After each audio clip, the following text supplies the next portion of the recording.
श्री स्वामी समर्थ मित्रांनो, प्रत्येक मराठी महिन्यात पौर्णिमा येते. पौर्णिमेपर्यंत शुक्ल पक्ष चालू असतो आणि पौर्णिमेच्या दुसऱ्या दिवसापासून कृष्ण पक्षाला सुरुवात होते. आजच्या व्हिडिओमध्ये मी तुम्हाला दर पौर्णिमेला करण्याची एक अत्यंत प्रभावी सेवा सांगणार आहे. त्या सेवेमुळे तुम्हाला खरोखर चांगला अनुभव आल्याशिवाय राहणार नाही. खूप तळमळीने मी सांगत आहे की घरच्या घरी सेवा करा. मोठ्यातले मोठं कार्यसुद्धा, मोठं कामसुद्धा तुमचं सिद्ध होईल, पूर्ण होईल, खूप चांगलं होईल. तुम्हाला कोणत्याही महिन्यातील कोणत्याही पौर्णिमेपासून या सेवेला सुरुवात करता येईल. या व्हिडिओमध्ये 2 सेवा सांगितल्या आहेत, तर व्हिडिओ तुम्ही शेवटपर्यंत पहा, म्हणजे तुम्हाला त्या व्यवस्थित समजतील. कोणतीही एकच सेवा केली तरीसुद्धा चालेल. ही सेवा तुम्ही तुमच्या कुलदेवीसाठी करू शकता, देवी लक्ष्मीसाठी करू शकता, किंवा मग धनधान्याची कमतरता पडू नये म्हणून अन्नपूर्णेसाठी सुद्धा करू शकता. तर देवघरामध्ये स्त्री देवता ज्या असतात त्या प्रत्येक देवतेसाठी तुम्ही पौर्णिमेच्या दिवशी सेवा नक्कीच सुरू करू शकता. या व्हिडिओमध्ये तुम्ही पहा. सुरुवातीला तुम्ही ही सेवा कोणत्याही महिन्याच्या कोणत्याही पौर्णिमेपासून सुरू केली, त्यानंतर म्हणजे सेवा एकदा सुरू केली तर येणाऱ्या दर पौर्णिमेला तुम्हाला ही सेवा कायमस्वरूपी करायची आहे. घरामध्ये करता येईल. ज्यांना कायमस्वरूपी करायची आहे किंवा करायची नसेल त्यांनी एक अनुभव घ्यायचा म्हणून करू शकता. साधारणतः 6 महिने सेवा करून बघा, त्याचा तुम्हाला चांगला अनुभव नक्कीच येईल. त्यानंतर तुमची इच्छा असेल तर ते पूर्ण वर्षभर ही सेवा कायम सुरू ठेवू शकता. मी तुम्हाला सगळं का सांगत आहे तर याचं कारण म्हणजे बरेच जण फक्त व्हिडिओ बघतात, याचा काही उपयोग आहे की नाही, मग शंका घेतात. असं केल्याने खरंच आपलं चांगलं होईल का? मी इथे तुम्हाला सांगू इच्छिते की आपण काही गोष्टी करून बघतो, त्याचा आपल्याला काय अनुभव येतो, त्यानुसार मग ती गोष्ट पुढे आपण कंटिन्यू करायची की नाही हे ठरवायचं. असं असतं. प्रत्येकाचे अनुभव वेगवेगळे असतात. आपल्या कुळाची आई म्हणून तिची सेवा करणं हे गरजेचं आहे. तर पौर्णिमेच्या दिवशी ही सेवा नक्की करा. व्हिडिओमध्ये पुढे जाण्याअगोदर माझी तुम्हाला विनंती आहे की तुम्ही जर चॅनलवर नवीन असाल तर चॅनलला सबस्क्राईब करा. हा व्हिडिओ खूप महत्त्वपूर्ण असणार आहे, त्यामुळे हा व्हिडिओ संपूर्ण पहा. कमेंट बॉक्समध्ये जय श्री माता लक्ष्मी, जय श्री स्वामी समर्थ नक्की लिहा. माता लक्ष्मी तुमच्या घरी धनाचा वर्षाव करो. तर या सेवाचा नेमका विधी काय आहे हे तुम्हाला सांगते. पौर्णिमेच्या दिवशी एक चिमूटभर कुंकू घ्यायचं आहे. ते कुंकू हळदीपासून बनवलेलं असेल तर अतिउत्तम, कारण हळदीपासून बनवलेलं कुंकू शुद्ध कुंकू मानलं जातं. जर तुमच्याकडे ते नसेल तर तुम्ही बाजारातून, दुकानातून विकत आणू शकता, तर ते घ्या. शुद्ध कुंकू वापरण्याचा उद्देश हाच असतो की त्या कुंकामध्ये केमिकलचं प्रमाण अजिबात नसतं, म्हणून घरचं कुंकू वापरावं. आता इथे आपल्याला कुंकुमार्चन करायचं आहे, पण थोडंसं वेगळ्या पद्धतीने करायचं आहे. तर त्यासाठी आपल्याला तांब्यामध्ये पाणी घ्यायचं आहे. त्यामध्ये चिमूटभर कुंकू, गुलाब पाणी टाकायचं आहे. थोडासा म्हणजे 1 वडी कापूर टाकायचा आहे किंवा कापराची पावडर करायची आहे आणि ते सर्व पाण्यामध्ये टाकायचं आहे. आपण कापूरयुक्त सुगंधित कुंकवाची पाने करून ठेवायचं आहे. तर ते पाण्याचं भांडं तुम्हाला व्यवस्थित ठेवायचं आहे. नंतर पौर्णिमेच्या दिवशी तुम्हाला सकाळी लवकर उठायचं आहे. तर लवकर म्हणजे कधी, तर पहाटे 3:30 वाजेपर्यंत तुमची आंघोळ झालेली असावी. त्यानुसार तुम्ही आधी किती वाजता उठायचे हे ठरवू शकता. मी तुम्हाला दुसरा कोणताही पर्याय सुचवू शकत नाही, कारण आपल्याला जर देवीकडून काहीतरी पाहिजे आहे तर आपल्यावर ती प्रसन्न व्हावी, आपल्याला आशीर्वाद द्यावा असं वाटत असेल तर आपल्याला एवढा त्याग तर करावाच लागेल. तर पौर्णिमेच्या दिवशी आपण आपल्या झोपेचा त्याग अवश्य करायचा आहे आणि लवकर उठायचं आहे, कारण ही जी वेळ असते ती ब्रह्ममुहूर्ताची वेळ असते आणि ब्रह्ममुहूर्तावर जी काही केलेली सेवा असते ती फळाला जाते असं म्हणतात. म्हणून आपल्याला तिचं फळ अवश्य मिळतं आणि आपण जी सेवा आपण अगदी मनापासून निष्ठेने केलेली असेल तर त्याचं फळसुद्धा नक्कीच मिळतं. त्यामुळे तुम्ही कोणतीही सेवा ब्रह्ममुहूर्तावर करत असाल तर तुम्हाला त्याचा फायदा होणार म्हणजे होणारच. तुम्हाला त्याचा अनुभव येणार म्हणजे येणार.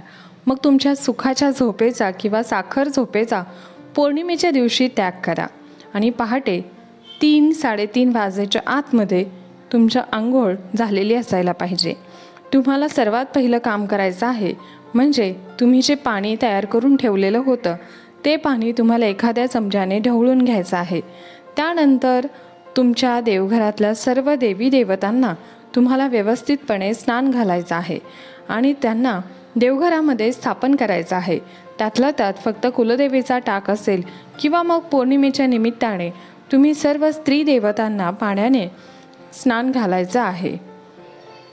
त्या सर्व स्त्री देवतांना एक एक करून स्नान घालण्यासाठी घेऊ शकता. त्यानंतर काय करायचं, कुलदेवीची मूर्ती असेल किंवा टाक असेल किंवा दोन्ही नसेल आणि तुमच्याकडे श्रीयंत्र असेल तर तुम्ही ते भांड्यामध्ये ठेवायचं आहे आणि तांब्याच्या किंवा चांदीच्या किंवा मग पितळाच्या तांब्यातून या पाण्याचा तुम्हाला त्या मूर्तीवर किंवा श्रीयंत्रावर अभिषेक करायचा आहे. हे पाणी मूर्तीवर टाका, श्रीयंत्रावर अभिषेक करून घ्या. कुंकुवाच्या पाण्याने म्हणजे कापूरयुक्त कुंकुवाच्या सुगंधित पाण्याने देवी देवतांना स्नान घालायचं आहे.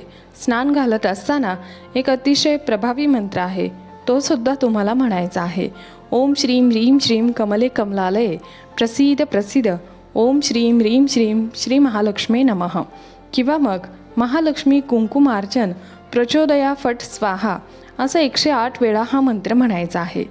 कुंकुवाच्या पाण्याने स्नान घालायचं. पहाटे 3 ते 3:30च्या दरम्यान हा उपाय करायचा आहे. तुम्ही बघा, जर तुम्ही तुळजापूरच्या देवी भवानी आईच्या मंदिरात गेला असेल तर तिथे सुद्धा देवीची पहाटे पूजा केली जाते. तर तेव्हा अगदी प्रसन्न असं मन आपलं असतं आणि देवीसुद्धा खूप प्रसन्न असते. स्नान घातलेली असते देवी, एकदम प्रसन्न मुद्रेमध्ये बसलेली असते. त्यावेळेस जर आपलं दर्शन झालं तर विचारायलाच नको, अतिशय चांगल्या प्रकारचा सुखद असा अनुभव आपल्याला येतो. देवीचे असे रूप बघितल्यावर त्या पद्धतीचा तो अनुभव घेण्यासाठी आपले भले तुमची कुलस्वामिनी तुळजाभवानी आई नसेल, दुसरी कोणतीही असेल, मी तुम्हाला सुरुवातीलाच पर्याय सांगितला की अन्नपूर्णा किंवा माता लक्ष्मी किंवा कुलस्वामिनी सर्व स्त्री देवतांसाठी तुम्ही हा उपाय पौर्णिमेच्या दिवशी करू शकता. पौर्णिमेला कुंकुमार्चन सेवा नक्की करा. योगायोगाने तुम्ही पौर्णिमेला लवकर उठलाच आहात तर ज्या काही पौर्णिमेच्या सेवा पूजा असतात त्या सर्व करून घ्या, म्हणजे पौर्णिमेच्या दिवशी तुम्ही सर्व सेवा करू शकता. तुम्हाला सुखद अनुभव घ्यायचा असेल तर तुम्ही खूप सुंदर असं वातावरण तयार होतं. तुम्ही कदाचित जर पौर्णिमेची सेवा तुम्ही यापूर्वी केली नसेल, आता नव्याने करत असाल तर तुम्हाला या सेवेचा फायदा झाल्याशिवाय राहणार नाही. या दिवशी उंबरठ्यावर हळदीचं लेपन करावं, फरशी पुसणं, मुख्य दरवाजाचं उंबरठा पुसणं, दरवाजा पुसणं, गॅसची पूजा करणं, या सेवा पौर्णिमा अमावस्येला आपल्या घरामध्ये झाल्याच पाहिजेत. आता दुसरी पौर्णिमेची सेवा जी आहे ती सेवा खूप फलदायी आहे. तुम्हाला ही सेवा करायची असेल तर पौर्णिमेपासून 11 पौर्णिमेपर्यंत करावी. बघा, घरातील एका स्त्रीने व्यक्तीने जर महिन्यातला एक दिवस, त्या दिवसातील फक्त अर्धा तास किंवा तुमची 15 मिनटं, ज्यामुळे तुमच्या घरातील सर्वांना त्याचा फायदा होईल, सुख मिळेल, त्याचबरोबर ज्या गोष्टीसाठी तुम्ही सेवा करताय, हा उपाय करताय, ते काम होईलच, पण त्याच्या व्यतिरिक्त तुम्ही म्हणजे अपेक्षाही केली नव्हते असे बदल तुमच्या आयुष्यामध्ये होताना तुम्हाला बघायला मिळतील. जसा जसा महिना जाईल तसा तुम्हाला विश्वास होणार नाही एवढं तुमच्या घरामध्ये बदल व्हायला सुरुवात होईल. तुम्हाला बघायला मिळेल की वर्षानंतर तुम्ही बघाल की एका वर्षापूर्वीच माझं आयुष्य काय होतं आणि एका वर्षानंतर मी आता कुठे आहे, एकदम झिरोवरून टॉपवर पोहोचलेला असाल. शेवटी काय, विश्वास महत्त्वाचा आहे आणि संयमसुद्धा तितकाच महत्त्वाचा आहे. बऱ्याच वेळेला तुम्ही अशी परिस्थिती तुमच्या घरामध्ये असू शकते की मुलांचे शिक्षण झालेलं आहे, मुलं खूप प्रयत्न करत आहेत, 100% देत आहेत, परंतु त्यांना मनासारखा जॉब मिळत नाही किंवा त्यांना हवी तशी संधी समोरून चालून येत नाही. तुम्ही प्रयत्न खूप करत आहात संतान प्राप्तीसाठी, परंतु यश येत नाही. तर ही सेवा तुम्ही नक्की करा आणि अनुभव तुम्हाला नक्की येईल. स्वतःचं घर होण्यासाठी प्रॉब्लेम येत आहे, ज्या काही तुमच्या समस्या असतील, अगदी बेसिक गोष्टी मी तुम्हाला सांगितल्या, परंतु या व्यतिरिक्त अजून काही समस्या तुमच्या लाईफमध्ये असतील ज्या कोणाशी शेअर करू शकत नाही, पण त्यातून तुम्हाला बाहेर पडायचं आहे, अशा तुमच्या घरातील, तुमच्या संसारातील किंवा तुमच्या कौटुंबिक घरामध्ये ज्या काही समस्या असतील, तर प्रत्येक समस्येपासून तुम्हाला मुक्तता मिळवायची असेल, मार्ग काढायचा असेल, तर त्या प्रत्येक परिस्थितीतून बाहेर निघण्यासाठी किंवा मग तुम्ही जिथे हरवलेला आहात, जेव्हा काहीच सुचत नाही किंवा डोकं चालत नाही, काय करावं समजत नाही, याच्यातून मी पुढे कसा निघू, अशा परिस्थितीमध्ये सुद्धा तुम्ही हा उपाय करून बघा. तुम्हाला खूप चांगले रिझल्ट मिळतील. महिन्यातून कोणत्याही पौर्णिमेला सलग 11 पौर्णिमा तुम्ही ही सेवा करायची आहे. पहिल्या पौर्णिमेला संकल्प करायचा. पहिल्या दिवशी संकल्प करताना तुम्ही संकल्प करायचा आहे तो 11 पौर्णिमांचा. तो परत परत करायचा नसतो, फक्त पहिल्याच पौर्णिमेला करायचा. घरातील कोणत्याही महिलेने तुमच्या देवघरामध्ये कुलदेवीची मूर्ती असेल किंवा कुलदेवीचा टाक असेल किंवा कुलदेवीचा फोटो असेल, तर पौर्णिमेच्या दिवशी सकाळी देवपूजा करताना जे कोणी देवपूजा करत असतील त्यांना कुलदेवीच्या टाकावर किंवा मूर्तीवर अभिषेक करून घ्यायचा आहे. फोटो असेल तर अभिषेक करत नाहीत, फोटो फक्त स्वच्छ पुसून घ्यायचा. देवघरामध्ये जिथे त्यांची जागा आहे तिथे ठेवायचं. कमीत कमी सकाळी पहाटे तुम्ही 16 वेळा कुंकुमार्चन करून घ्या. कुंकुमार्चन करताना देवीचा मंत्र ओम ऐं ह्रीं क्लीं चामुंडाय विद्महे हा मंत्र म्हणा. नंतर एखादी वेणी, गजरा किंवा फूल देवीला अर्पण करायचं आहे. काहीतरी गोडाचा नैवेद्य किंवा खीर बनवली असेल तर अतिशय उत्तम, कारण देवीला खीर अत्यंत प्रिय आहे.